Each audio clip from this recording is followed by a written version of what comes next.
आज आपण बनवणार आहे पुरणाच्या पोळ्या। हे आपण पुरण शिजवून घेतलेलं आहे आणि त्या पुरणाचे आपण छोटे छोटे पेढे करून घेतलेले आहे, बरोबर। आणि तसेच सेम आपण कणकीचे पण गोळे केलेले आहे। हे पुरणाचा गोळा आहे आणि हा कणकीचा गोळा आहे, दोन्ही सेमच ठेवायचे। आणि आता त्याला आपण खोल वाटीसारखं करून मग मध्ये पुरण भरायचं आहे, हे अशा पद्धतीने। आता हे पुरण ह्याच्यामध्ये भरायचं आणि ह्याला पूर्णपणे ह्याचं तोंड बंद करून घ्यायचं आहे। असं हळूहळू हळूहळू मध्ये प्रेस करता करता ह्याला वर आणायचं आणि या कणकीचा जो गोळा आहे त्याच्यामध्ये पुरणाच्या गोळ्याला पूर्णपणे तोंड बांधून पूर्ण हे बंद करून घ्यायचं आहे, ज्याच्याने आपलं पुरण बाहेर येत नाही। आणि आता ह्याला मस्तपैकी आपण पातळसर लाटून घ्यायचं आहे।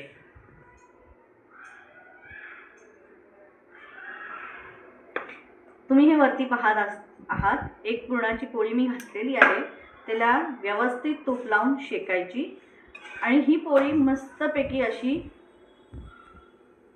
फुगली पाहिजे।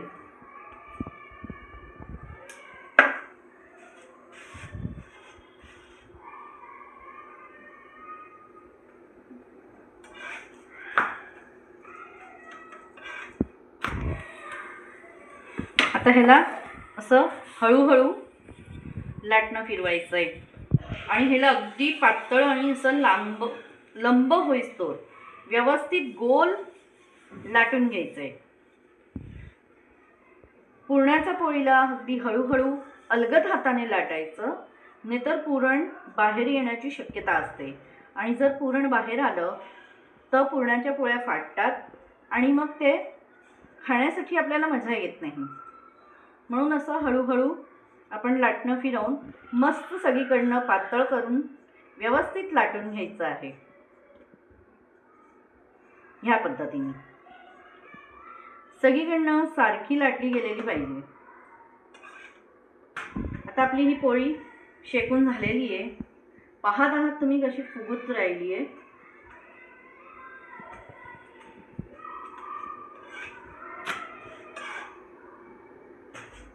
आता ह्याला असं धरायचं आणि हळूच करून अशा रीतीने तव्यावर